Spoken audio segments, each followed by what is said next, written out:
Read me carefully.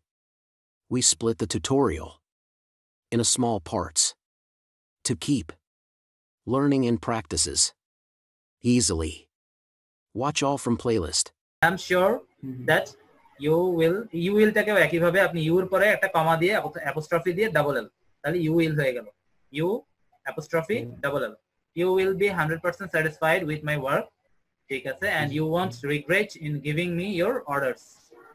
আচ্ছা ঠিক আছে, এখানে একটা ফুল স্টপ দিয়ে একটা থ্যাঙ্কস আনা যায় কিনা একটু চেষ্টা করবেন, কোথাও একটু কমানো যায় কিনা। যেমন উপরে আমি একটা এন্ড বাদ দিতে বলছি, আপনার এন্ড মোটামুটি 2-3টা বাদ যাবে। তারপরে কিছু ওই যে আইএমটাকে আমরা আম করে দিব, ইউ উইলটাকে উইল করে দিব, এভাবে যদি করি আপনার থ্যাঙ্কস লেখার জায়গা চলে আসবে। আচ্ছা আচ্ছা ঠিক আছে, মোটামুটি আপনার এটা কিন্তু অনেক ভালো হয়েছে। আপনি কেমন সময় দিয়েছেন এটার প্রতি?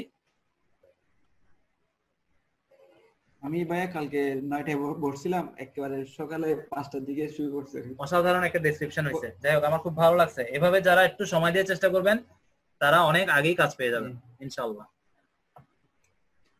ঠিক আছে, আসেন ল্যাঙ্গুয়েজ। যখন গুগলটা লিংক করার সময় যে পরিশ্রম করবেন তার পরিশ্রম কখনো বৃথা যাবে না, এটা মাথায় সেট গেঁথে নেন একেবারে। যে পরিশ্রম করবেন, যে আন্তরিক হবেন, যে উৎসর্গ করবেন এই লাইফটাকে এই প্রফেশনের জন্য, সে কখনোই বৃথা যাবে না, সে অবশ্যই সাকসেসফুল হবেই, কাজ পাবেন, 100% কাজ পাবেন। ঠিক আছে, আচ্ছা লিঙ্কড অ্যাকাউন্ট তো আমরা 2 দিন আমাদের তো অপেক্ষা করতে হবে। আর নিচে আসেন, স্কিল গুলো দেখি।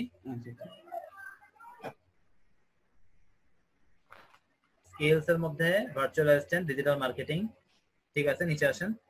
SEO expert, YouTube marketing, link building, internet marketing, Pinterest marketing, marketing plan, Instagram marketing, graphics designing, video editing, branding, Facebook marketing, social media manager, article writing, YouTube marketing, pending, description creation, pending. যেগুলো pending দেখাচ্ছে এগুলো delete করে দাও,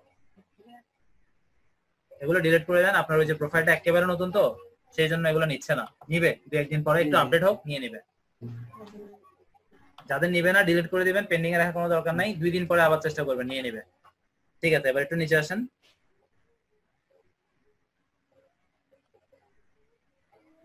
associate professional diploma in digital marketing, আপনি প্রথমে business অ্যাডমিনিস্ট্রেশনটা লিখতেন, তারপরে যদি এটা লিখতেন, এটা উপরে থাকতো, ডিপ্লোমাটা উপরে থাকতো, ওইটা নিচে থাকতো। আমরা চেষ্টা করবো আমাদের প্রফেশনটাকে উপরে রাখতে, কারণ এখানে আসলে আমাদের জেনারেল লাইনের যে আমাদের ডিগ্রি বা যাই আমরা করে আসি না কেন খুব একটা ভ্যারি করে না কাজের ক্ষেত্রে। জাস্ট আমার প্রফেশনাল ডিপ্লোমা বা প্রফেশনাল কোনো একটা ক্যারিয়ার রিলেটেড যদি কিছু থাকে, শুধু এই একটাই যথেষ্ট, আরগুলো না দিলেও কোনো সমস্যা নেই। আর দিলেও সমস্যা নেই, প্রথমেই রাখবেন যে আপনার যেটা প্রফেশনাল রিলেটেড সেটা থাকবে একদম প্রথম, তারপরে আমরা দিব অন্যগুলো যেগুলো আমাদের এক্সট্রা আছে বাড়তি সেগুলো।